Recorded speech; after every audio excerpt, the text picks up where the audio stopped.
ಪಾವಗಡ ಪಟ್ಟಣದಲ್ಲಿರುವ ಸುಪ್ರಸಿದ್ಧ ಶ್ರೀ ಕೋಟೆ ಆಂಜನೇಯ ಸ್ವಾಮಿ ದೇವಸ್ಥಾನದಲ್ಲಿ ಭಾನುವಾರ ಹನುಮದ್ ವ್ರತ ಪ್ರಯುಕ್ತ ವಿಶೇಷ ಪೂಜೆಗಳನ್ನು ಏರ್ಪಡಿಸಲಾಗಿತ್ತು.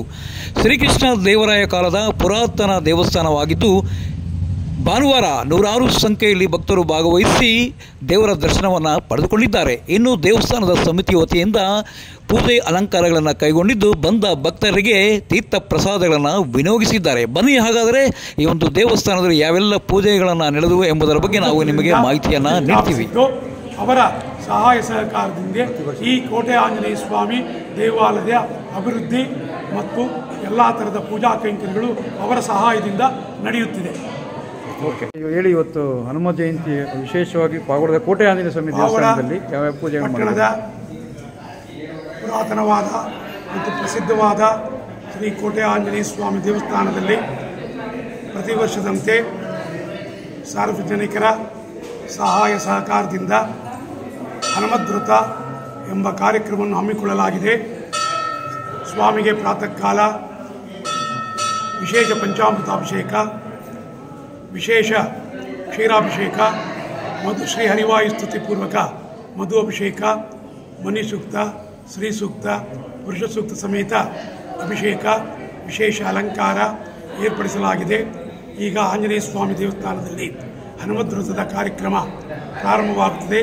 ಸರಿಯಾಗಿ 12 ಗಂಟೆಗೆ ಅಷ್ಟಾವಧಾನ ಸೇವೆ, ನೈವೇದ್ಯ, ಮಹಾಮಂಗಳಾರತಿ, ತೀರ್ಥ ಪ್ರಸಾದ ವಿನಿಯೋಗ ಆಗಲಿದೆ. ಸರ್ವಭಕ್ತ ಮಹಾಶಯರು ಸಕಾಲಕ್ಕೆ ಆಗಮಿಸಿ ದೇವರ ಕೃಪೆಗೆ ಪಾತ್ರರಾಗಬೇಕಾಗಿ ಪ್ರಾರ್ಥನೆ.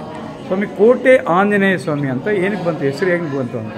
ಶ್ರೀಕೃಷ್ಣ ದೇವರಾಯ ಕಾಲದ 16ನೇ ಶತಮಾನದಲ್ಲಿ ಈ ಕೋಟೆ ಆಂಜನೇಯ ಸ್ವಾಮಿ ಪ್ರತಿಷ್ಠಾಪನಾ ಕಾರ್ಯಕ್ರಮ ಆರಂಭವಾಗಿ ಇದುವರೆಗೂ ಜನಸಹಾಯದಿಂದ ದಿನನಿತ್ಯ ಪೂಜಾ ಕೈಂಕರ್ಯಗಳು ಯಾವ ತೊಂದರೆ ಇಲ್ಲದಂತೆ ಸಾರ್ವಜನಿಕರಿಗೆ ಅನುಕೂಲವಾಗುವಂತೆ ನಡೆಯುತ್ತಾ ಬರುತ್ತಿದೆ.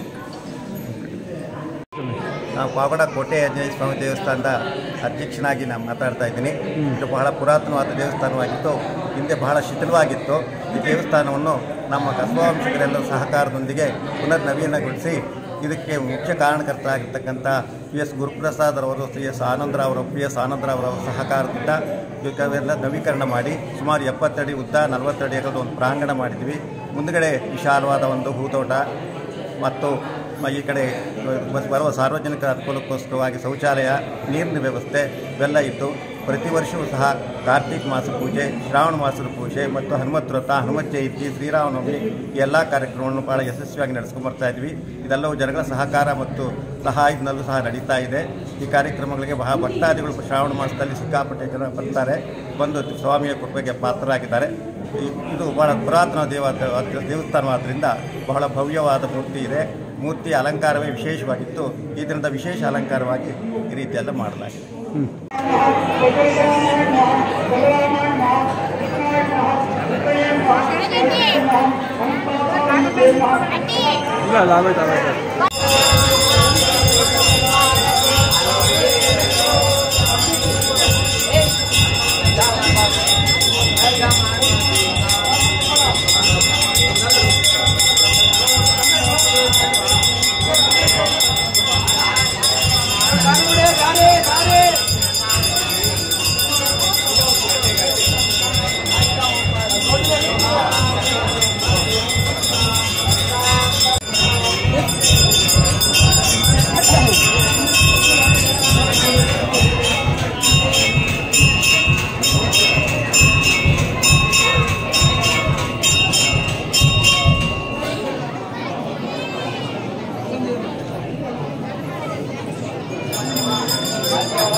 ಬನ್ನಿ ಸರ್, ಬನ್ನಿ ಬನ್ನಿ.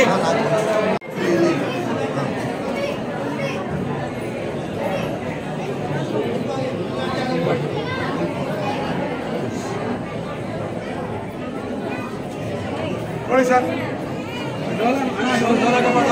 ಶ್ರೀರಾಮುಲು ಎಷ್ಟು ಚೆನ್ನಾಗಿದೆ ನೋಡ್ರಿ.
కింద పట్టుకోకూడదు, ఇటు పట్టుకోవాలి.